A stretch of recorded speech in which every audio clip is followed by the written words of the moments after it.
My name is Bob Balfance. I'm from the Everyone Graduates Center, and I welcome you. Sorry. On behalf of our partners, University of Chicago, Education Northwest, and the Bill and Melinda Gates Foundation. And what we're here to do today is really talk about this idea of a next generation of indicators and responses. And really we have this idea of pathways to adult success. We're sort of kicking off this project today. We had, many of you were involved in our sort of a year of planning we had before that got us to this point, and got us to this sense that we've done a lot of good work with early warning systems and other ways to help kids keep on track to graduation.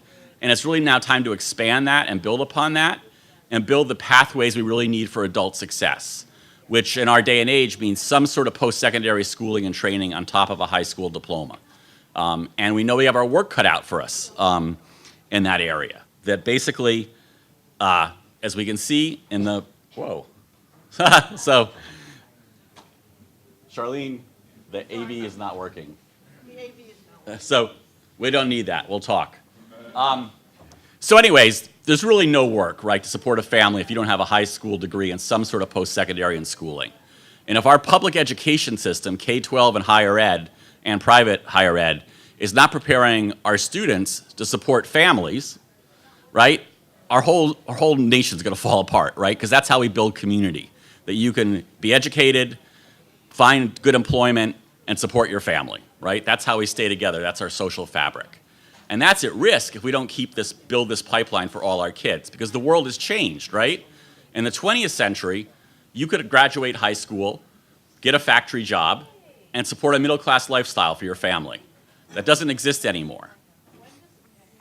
Perfect place to be.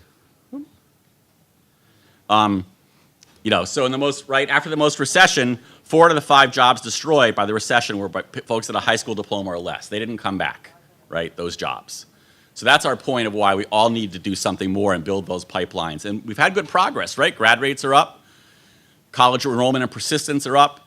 Among low-income minority kids, we have something to grow upon. We're actually at the highest rates ever. But even with that success, you can make a strong argument that the current system is not working for at least 1/3 of the kids, right? 17% of kids are still not graduating with their class. Some might graduate later, some might get a GED, but each year of delay or not is a year of making it much harder to succeed on the pathway to adult success. We also know there's about 17% of kids that are getting diplomas that by any conventional standard of college readiness are not ready, and we could argue if those are good metrics or not, but there's this group of kids that don't meet any of them. And in fact, they're not enrolling in post-secondary right away. I mean, I think there's a two-way acknowledgement they're not ready. They understand it and the institutions understand it.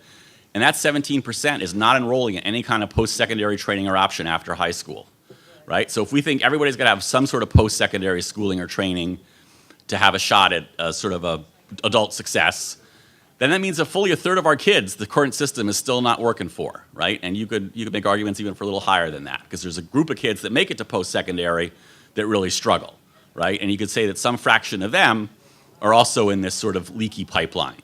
So that's what we're here to put our heads together and solve, right? Everybody in this room is here because you're doing some part of this work already and doing it well. And we really assembled, and Joanna, my partner in crime, is stuck in traffic, who I know most of you have talked to, I'll be here shortly, has really done a lot of the work of assembling a very diverse group. So I just want people to raise your hand, if you're from a state agency. All right, so we got some state level folks here to give us that state level perspective and putting the piece together. How many people are here from a local school district? All right, the folks on the ground that are doing the work, right? We got that real authentic voice in the room. Regional educational agencies, right? Folks that help folks do the work on the ground. Nonprofit organizations, support team, right? Colleges and universities, right? And if you notice, right, one of the things we worked hard today was to bring higher ed and K-12 together, right? So that one of the things of your jobs, if you're K-12 or higher ed, is we're gonna ask you to move around a couple times today. Make sure you mix and match and make those connections between higher ed and K-12, because we got you all in the room together. We can't waste that. We also have some data consultants here. All right. And some foundation friends. Yay, all right. So it's a diverse group. If we can't solve this, who can, right? Well, we need some students, I would argue. Well, we need some students. But if we add some students to the mix, we can figure this out.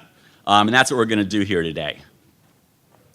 So to get us started, get us thinking, I want to introduce the Dean of our School of Education, Mariel Hardiman, who's just going to give us some welcoming remarks and get us in a frame to do some deep thinking today. Mariel. Thank you, Bob. I do hope that I can inspire some deep thinking. I'm Mariel Hardiman. I'm Interim Dean of the School of Education and Vice Dean for Academic Affairs, and it is my pleasure to welcome you here today. So many people, you're representing, 24 different states? Wow. How many, this is your first time in Baltimore? If this is your first time in Baltimore, raise your hand. Ah, welcome. I hope you discover some wonderful parts of our city. And I hope that if you haven't been to our campuses, that you get a chance while you're here to visit our Homewood campus and East Baltimore campus.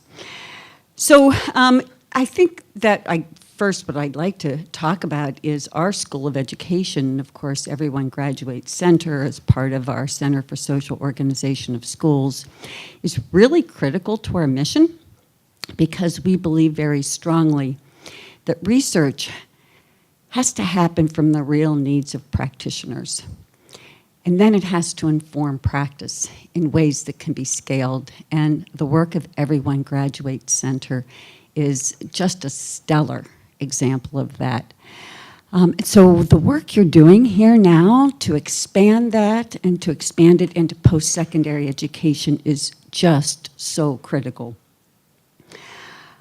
I have to tell you that before coming to, I've been at Hopkins now for 10 years, and before that, I was sitting in some of your seats in the K-12 world. I was a principal for many years and in a K-8 setting, and I have to tell you that, I saw firsthand the students in 6th grade that struggle, and the importance of giving them all of the interventions that are part of the ABC that you all know so well. And then I watched those students go into their high school, and without continuing interventions, many of them never graduated, as you know. And even though the graduation rate across the nation has increased, it has not increased for the kinds of students that we are here to represent today, those students who are underrepresented, who don't have the family support. I'd watch some of our students, even those students who were pretty adept at their academics, some of them, getting into high-performing high schools, some of the most rigorous high schools in our city, and graduating and enrolling in college, but the percentage of those who finished was amazingly small, even the highest performing kids. Why? They just didn't have the supports beyond high school. So to be able to focus on post-secondary and expand the early warning systems beyond high school is such a critical part of what we do today to equal the playing field for all students. So again, my heart is with you. I hope that over these next few days and in your virtual work groups, that you're able to make a difference in what we do for our students and expand that to all schools across the country. So let me see what else I'm supposed to tell you, besides my own stories. Well, so I don't know if Bob's told you this, but the Center for Social Organization of Schools that Everyone Graduates is actually part of a JHU unit that was founded 50 years ago. Congratulations, the 50th anniversary. And it was formed in the aftermath of the report to Congress by Johns Hopkins sociologist James Coleman. So, and you know that report, the Coleman report, explored issues related to the frequent lack of educational success of high poverty students and those of color, first most extensively evident in the Brown versus Board of Ed 10 years later, earlier rather. So for you to be still talking about this, for us to be still trying to break through the barriers, first of all, shows us the importance of this work and that we can never give up. So Bob, I really want to thank you. I want to thank the sponsors, the Gate Foundations, and our partners that Bob has already mentioned before. Have a wonderful 2 days. I will be watching in and out and hopefully participating in some of your virtual work groups. So welcome again on behalf of Johns Hopkins University School of Education.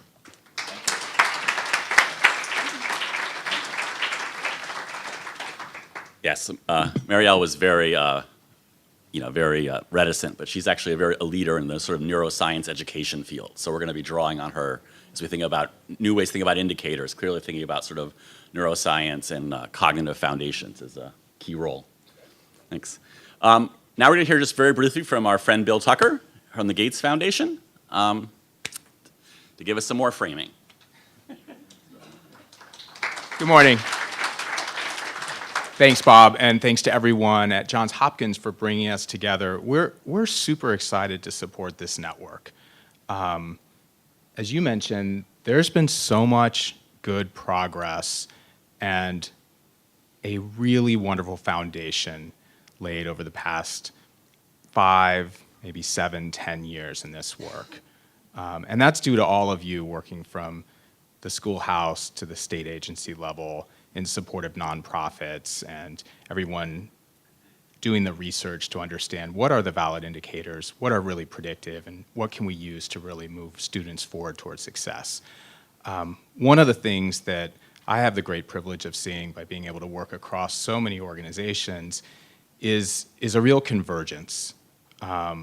We really see the research converging around key indicators. There's still so much to learn, but we've got some real power now in these predictive indicators, and we're beginning to understand not just the on-track indicators for graduation, but as Bob mentions, how can we really ensure that all students are on their way towards a credential that will give them a living wage job and be able to be full participants in our civic life. So we've got that research base.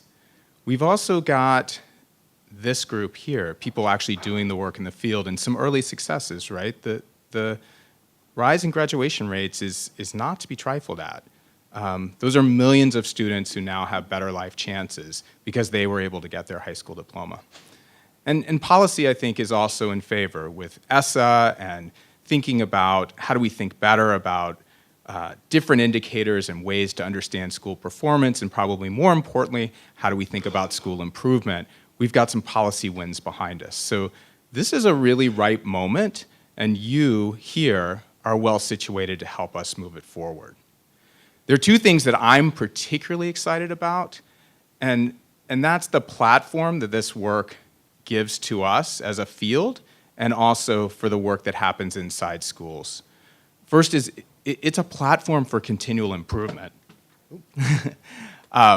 Because what we see and in places where the indicator work is going on is, right, it's not just about these technical indicators that come up on screens. It's about ways for school leaders and teacher teams and teacher leaders to work together to understand what's really happening with their students and to create cycles of continual improvement, to try new things, either with problem solving or individual interventions, or perhaps most importantly, really giving the opportunity to rethink, wow, is this ninth grade instruction even working for our students? How do we rethink that and make it better? So this engine of continual improvement is so powerful, and it's something that if we can continue to get that going, I have so much confidence that the educators in our country will take it and continue to move it forward and solve the problems that we need to solve and redesign systems to better serve our students' needs. So we've got this great platform for continual improvement. I'd also argue that this is a platform for equity, a really important platform to think about how do we address the opportunity gaps that divide us and divide opportunity by race and class and all sorts of ways in our divided country. We've got a platform to better understand what's going on with individual students when they come in, what's going on with those students in our classrooms, and how can we respond to their individual needs and to the system needs to make things work, and make things work for each student, no matter their race, class, background, whatever. So we've got this great platform and this great opportunity. So my ask for you from the foundation, and I know from my colleagues here today, is we're here to learn from you and here to learn what it is that we need collectively to help make this work go further. So I know I'd love to learn from those of you working in schools and districts, what's the support that you need to move this to the next level? To really take that step to say, hey, we've been doing this great work on early warning systems, and we've been having some success in moving the high school graduation rate, but now we really want to think about what's it really take for students to be on track once they enter, first of all, to make sure that they enter into a post-secondary experience, and then second, what's it take for them to actually succeed, and how can we ensure that happens while they're with us? How can we ensure that that handoff goes really well, that transition between these two systems? I'd love to understand better from organizations that are supporting this work, either on the research side or the nonprofit side. What do you see in the field?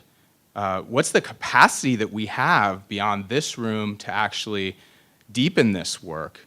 Do we have that capacity? What's needed? Do we have the right leaders? Do we have the right tools? Do we have the right platforms? I know my colleagues are really interested in learning from all of you.